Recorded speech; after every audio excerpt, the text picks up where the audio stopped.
Assalamu alaikum.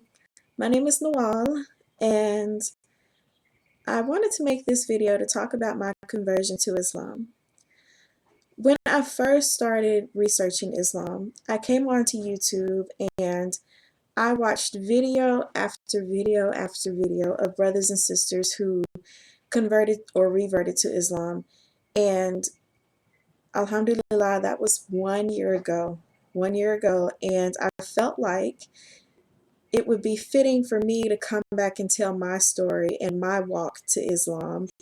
And I just hope that it can be inspirational to somebody out there because I was inspired a year ago by so many people's stories.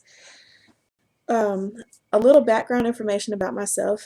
I am American, born and raised in the South from Tennessee. Um, 25 years old. I'll be 26, inshallah, in a few months. And I'm a single mother. Um, I, growing up, I was raised in a devout Christian home.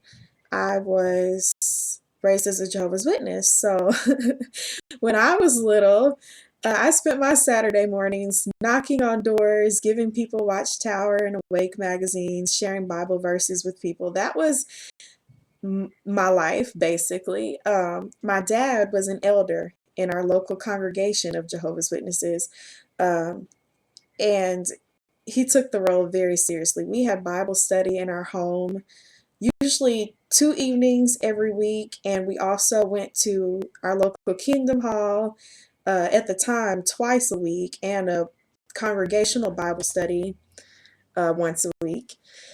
And that was what my life revolved around. My life revolved around the Bible. My life revolved around knocking on doors and sharing the Bible with other people. And that was all that I knew.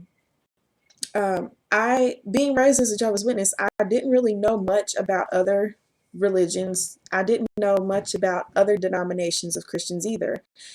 Um, I just didn't know. I hate to call myself ignorant, but I was very ignorant. Um, by the time I hit my teenage years, I really started having issues with some of the things that I was learning. I felt like it wasn't necessarily that I had issues with what I was learning. I felt like the questions that I had were not being answered fully. I had all these questions about life and death. And yes, my parents gave me an answer, but I felt like something was amiss. By the time I hit 16 years old, I completely rebelled against my family, against my religion. And this is not something, that I'm proud of. It was a hard time in my life. I felt like I was searching for something and I didn't know what it was. I didn't know what it was. But I just knew that I was tired of, my parents, I loved them to death, but they were very strict. And they tried to limit my associations with people who were not Jehovah's Witnesses. So I would go to school, but I could not hang out with any friends from school afterward. I couldn't do regular things like have sleepovers and go to football games and stuff like that. And just I couldn't be a kid. I just could not be a regular American kid because they had me so hemmed in. Well, by the time that I was 16, I rebelled, and I rebelled hard. I started questioning the religion very loudly.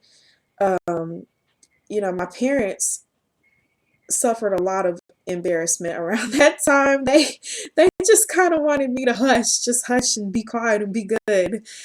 And I wasn't having it. When I was 17, I got kicked out. Um, I started, I was in my senior year of high school. I had started dating a guy.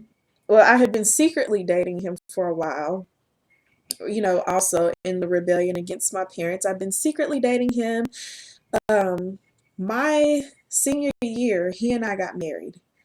We had a very tumultuous relationship. He was abusive.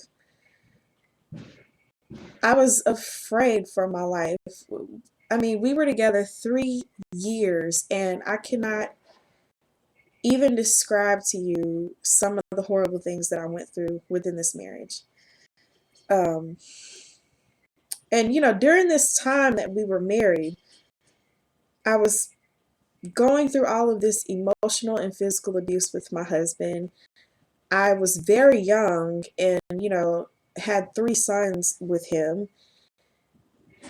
And I still was asking myself these bigger questions. Like during this time that we were married, the 3 years we were married, I went to almost every local church looking for answers, looking for a pastor who could make sense to me. I was searching. I started attending a private Christian university. I was there for 3 years, and part of our university requirements were that you take Old Testament history and New Testament history. You had to have those. That was part of our core requirements. We also had to attend chapel 2 days a week, a Wednesday and Friday, which was like a small little worship service. And I thought if I threw myself into that I would find these answers. So I did. I threw myself into it. I started really studying the Bible, double time what I had when I was, living with my parents, and started volunteering to do things. I was teaching an adult literacy class with a Christian organization here. I even changed my major um, to a Christian studies major. And it just, I felt like I really was not getting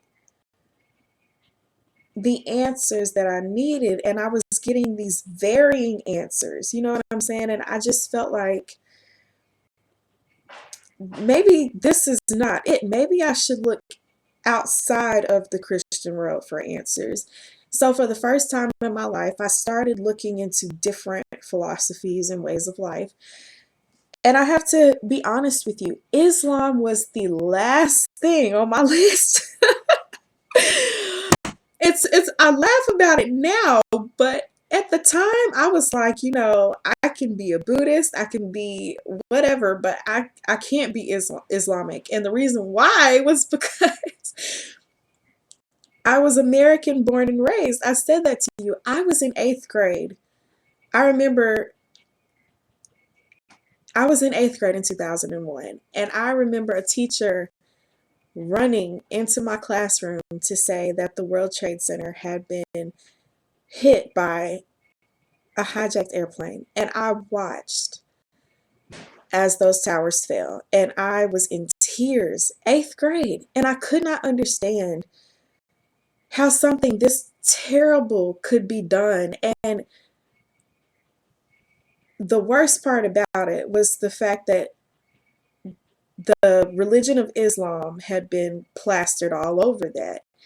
All that I knew in my life about Islam came from the media. That's all that I knew. I had never talked to any Muslim families. I had never, you know, researched Islam. I had never looked into it at all. All that I knew came from social media. It came from the news. It came from the media, period. And I can see now how it was foolish of me just to assume that everything that I was hearing in the media was correct. I think we all know better than that now. But, like I said, I was ignorant. I was ignorant.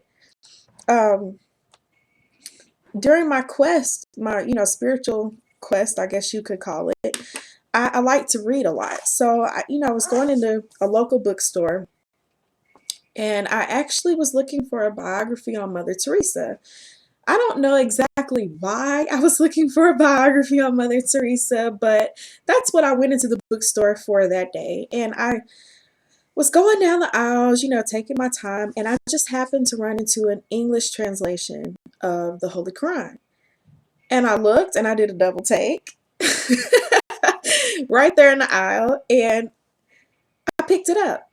I picked it up. I kind of thumbed through it a little bit. I was like, I wonder if I should get this. Like, should I look into this? And I did. I bought the Quran. I went home. I immediately started reading it. Read through the whole Quran within the first week of buying it. And I have to tell you, I read the Quran, and every misconception that I had about Islam instantly, just like that, it was gone. When I read the Quran, I was presented with a part of Islam that I'd never seen or heard about. I fell in love with the Quran, which in turn caused me to fall in love with Allah. And I remember crying. There was several verses in the Quran where I just stopped and I would try to catch my breath and I would just cry because I would think, this is so beautiful. This is the truth that I have been seeking. This is it. This is it. Alhamdulillah, this is it. And I immediately, I started delving into it more, researching it more earnestly. I went ahead and started slowly changing my life to, you know, be more in line with Islamic principles. I, at the time, around the time that I quit, going to the churches and quit looking into the Christian way of life, I got heavy into tattoo culture. I tattooed a large majority of my body. I had several piercings in my face. I had my cheeks pierced, several piercings in my ear, tattooed here on the side of my head. I and this was my daily look. I have to laugh. You have to forgive me for laughing, but I was one of those. That was my daily look. I had tattoos from head to toe and the dramatic makeup. I even shaved my head like that. And that was my daily look. Um, you know, Clothes were very skimpy and I wear really high heels and that's who I was. Oh, have mercy. But anyway, I slowly started to change. I slowly started dressing more modestly. Um, and in time, then came the hijab. And I think that once I actually converted and I started wearing the hijab, and I think that right there really marked my transformation and how far I had come because before I started studying Islam, I never thought that I would wear a hijab like that. You could not tell me that I was going to wear hijab. Like, no, no, no, no, no, no, no. That was just how I felt about it. I did not understand the beauty and the meaning behind the hijab. And alhamdulillah, I started wearing the hijab. It came pretty easily for me. I did have some difficulty, um, you know, in the city that I live in. I live in a small, medium-sized city, not very big. There's not much diversity here. The majority of the people here are Baptist. We do have a strong presence of Jehovah's Witnesses, but they're a minority. We also have Catholics, but they're also a minority. The majority, I live in the Bible Belt, so the majority of the people here are uh, Baptist, and they are good people. I will say that much. But I did deal with a lot of stares and initial awkwardness once I started to wear the hijab, and more recently, I started to wear the niqab.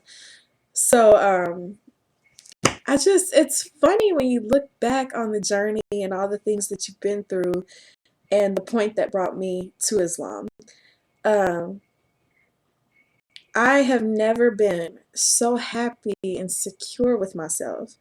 I've never felt like I had so much meaning and purpose in my life. And that came to me through Islam. All the confusion, all the doubts, the questions, the searching ended when I picked up the Quran. And I know there's people probably who will watch this, you're curious, you have questions. My advice to you would be don't stop searching. If you're curious, the best thing I can tell you, read the Quran for yourself. Read the Quran for yourself.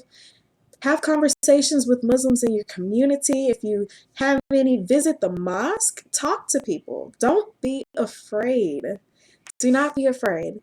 And I was so afraid. I was so nervous. I was worried about, what my family and friends would say. But my advice to you would be just talk, ask questions, do your research, read, and Allah will bless you for that. Allah will bless you for that. Um, so yeah, I hope that some of you can relate to at least my background. And I don't know, just tell me what you think. Have a great day. Bye.